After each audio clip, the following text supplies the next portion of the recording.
Hello everyone, welcome to the another video of pharmacy junction. आज के इस video में हम लोग माइक्रोबायोलॉजी के ब्रांचेस और उसके स्कोप एंड इम्पोर्टेंस को डिस्कस करेंगे। इससे पहले हमने उसके इंट्रोडक्शन और हिस्ट्री को कवर किया था। तो ब्रांचेस का बात करें तो microbiology is the largest and most complex branch of biological system. Microbiology जो है वो बायोलॉजिकल सिस्टम का लार्जेस्ट और सबसे कॉम्प्लेक्स ब्रांच है। Microbiology can be broadly categorised into basic and applied disciplines. और जो माइक्रोबायोलॉजी का ब्रांचेस होता है उसको बेसिक और अप्लाइड डिसिप्लिन्स में बांट सकते हैं। बेसिक और अप्लाइड डिसिप्लिन्स क्या होता है? जो बेसिक डिसिप्लिन है उसको हम लोग जनरल डिसिप्लिन के नाम से भी जानते हैं। इसमें सबसे पहला हमारा आता है बैक्टीरियोलॉजी। बैक्टीरियोलॉजी क्या होता है? स्टडी ऑफ बैक्टीरिया, मतलब बैक्टीरिया के बारे में स्टडी करना ही बैक्टीरियोलॉजी कहलाता है।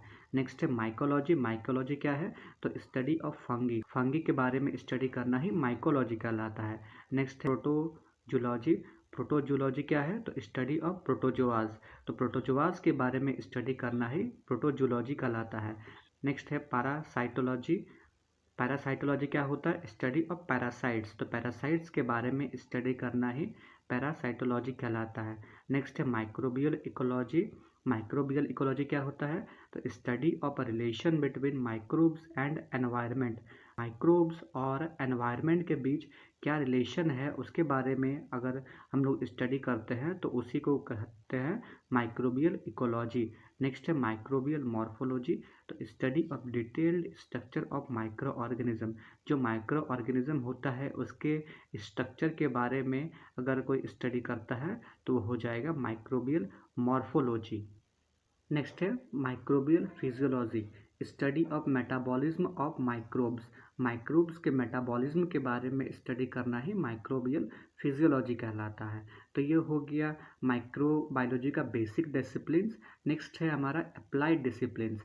अप्लाइड डिसिप्लिन्स मतलब कि माइक्रोबायोलॉजी का कौन कौन सा ऐसा ब्रांचेस होता है जिसको हम लोग अपने लाइफ में अप्लाई कर सकते हैं। तो इसमें सबसे पहला हमारा आ जाएगा एग्रीकल्चर माइक्रोबायोलॉजी।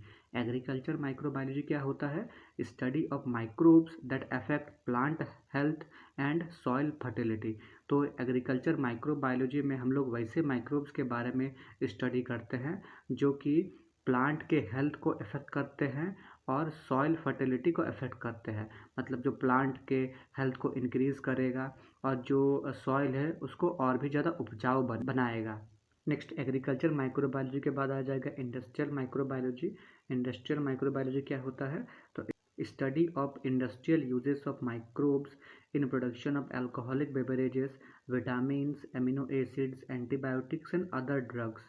तो इंडस्ट्रियल माइक्रोबायोलॉजी में हम लोग वैसे माइक्रोब्स के बारे में स्टडी करते हैं जिसका कि हम लोग इंडस्ट्री में यूज़ कर सकते हैं। तो इंडस्ट्री में इसका क्या क्या यूज़ कर सकते हैं? तो अल्कोहलिक बेवरेजेस मतलब जो अल्कोहल पीने के लिए यूज़ किया जाता है उसके प्रोडक्शन में, विटामिन्स के प्रोडक्शन में, एमिनो एसिड्स के प्रोडक्शन में, एंटीबायोटिक्स के प्रोडक्शन में और भी बहुत सारे ड्रग्स है जिसका प्रोडक्शन में हम लोग माइक्रो ऑर्गेनिज्म का यूज़ कर सकते हैं। नेक्स्ट है डेयरी माइक्रोबायोलॉजी। डेयरी माइक्रोबायोलॉजी क्या होता है? It is the study of production and maintenance of quality control of dairy products. तो इसमें हम लोग डेयरी प्रोडक्ट्स के प्रोडक्शन रिलेटेड और उसके क्वालिटी कंट्रोल को कैसे मेंटेन करेंगे तो उसके बारे में स्टडी करते हैं। नेक्स्ट है food microbiology. Study of microbes in food production and preservation. तो इसमें हम लोग बेसिकली वैसे माइक्रोब्स के बारे में स्टडी करते हैं जिसका यूज़ हम लोग फूड प्रोडक्शन में कर सकते हैं और फूड के प्रिजर्वेशन में कर सकते हैं। तो ये तो हो गया माइक्रोबायोलॉजी का ब्रांचेस। नेक्स्ट हम डिस्कस करते हैं इसका क्या क्या स्कोप और इम्पोर्टेंस होता है। Scope of microbiology. Scope of microbiology में बेसिकली हम डिस्कस करेंगे कि माइक्रोबायोलॉजी हम लोग क्यों पढ़ेंगे, क्या क्या स्कोप है, कहाँ कहाँ हम लोग माइक्रो ऑर्गेनिज्म का यूज़ कर सकते हैं। तो इसमें सबसे पहला पॉइंट है production of antibiotics. Micro organism are directly used in the production of antibiotics in pharmaceutical industry.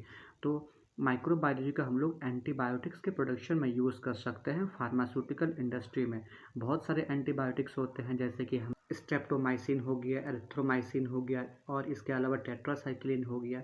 ये जो है ये हमारा एंटीबायोटिक्स होता है जो कि हम लोग माइक्रो ऑर्गेनिज्म से बनाते हैं। नेक्स्ट दूसरा हो जाएगा treatment of industrial waste material. For the treatment of industrial and organic wastes many microbial species example protozoa, fungi, actinomycetes are used. तो जो इंडस्ट्री से जो वेस्ट मटेरियल निकलता है उसके ट्रीटमेंट के लिए भी माइक्रो ऑर्गेनिज्म का यूज़ कर सकते हैं। जैसे कि कुछ स्पीसीज़ है माइक्रो ऑर्गेनिज्म का, प्रोटोजोआ हो गया, फंगी हो गया, एक्टिनोमाइसिटीज ये एक बैक्टीरिया है। इन सब का यूज़ कर सकते हैं इंडस्ट्री वेस्ट को ट्रीट करने के लिए। नेक्स्ट है कॉस्मेटिक एंड परफ्यूम। तो बहुत सारे कॉस्मेटिक प्रोडक्ट्स होते हैं, परफ्यूम्स होते हैं जिसको कि हम लोग माइक्रो ऑर्गेनिज्म का यूज़ करके बना सकते हैं। जैसे some species of lichens like Evernia and Ramalina are used for making perfume and soaps. Lichens का कुछ स्पीसीज होता है, लाइकेन्स जो कि हमें पेड़ के ऊपर देखने को मिलता है, जैसे कि एवर्निया हो गया, रामाटीना हो गया। इसका यूज़ करके हम लोग बहुत सारे परफ्यूम और सोप्स वगैरह बनाते हैं। नेक्स्ट है plant growth promotion. Certain species of microbes like rhizobium and azotobacter are present in soil to participate in soil fertility। कुछ हमारे माइक्रोब्स के स्पीसीज होते हैं, जैसे कि हो गया राइजोबियम और एजाटोबैक्टर, जो कि हमारा सॉइल के अंदर, मिट्टी के अंदर प्रेजेंट रहता है। ये सॉइल फर्टिलिटी में पार्टिसिपेट करता है। मतलब ये क्या करता है, जो भी इंसेक्ट्स वगैरह है उससे हमारे प्लांट्स को बचाता है और साथ ही जो सॉइल फर्टिलिटी है, मतलब जो मिट्टी है, उसको उपजाऊ भी बनाता है। लास्ट है हमारा यूज्ड एज फूड। तो माइक्रो ऑर्गेनिज्म को हम लोग एज ए फूड की तरह भी यूज़ कर सकते हैं। कैसे यूज़ कर सकते हैं देख लेते हैं। तो algae gelidium gracilaria produces agar agar used for manufacturing ice cream. तो एल्गे यानी कि सेवाल जो का कुछ स्पीसीज होता है, जैसे कि जिलेडियम और ग्रेसिलेरिया, ये जो है इससे हमें अगार देखने को मिलता है और इस अगार का यूज़ करके हम लोग आइसक्रीम बनाते हैं। नेक्स्ट है लेमिनेरिया। लेमिनेरिया भी जो है ये एक टाइप का एल्गे यानी कि सेवाल ही होता है और इसको भी हम लोग खाने के लिए यूज़ करते हैं, क्योंकि ये जो है ये आयोडीन का एक अच्छा सोर्स माना गया है।